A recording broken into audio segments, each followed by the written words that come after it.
কি বলে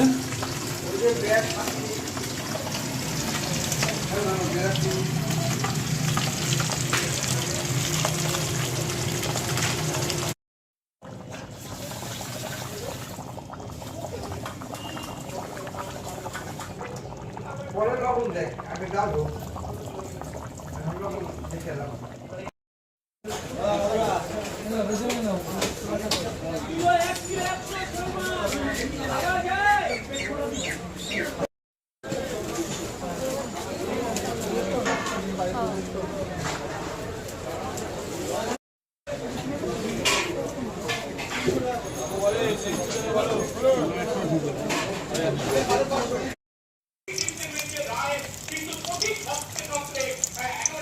সরকারটা পরিবারের রাখতে বলে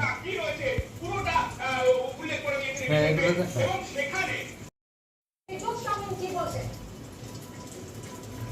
যারা যোগ্য তারা পাবেন, যারা অযোগ্য তারা পাবেন। ঠিক আছে ভারতবর্ষের যে সিবিআই এবং যারা নিয়োগ পেয়েছে তারা কিভাবে তাদের শাস্তিটা দিতে হবে এবং যে ওয়েমার রিকভার করেছিল সেগুলোর মান্যতা দিয়েছে এবং সেগুলো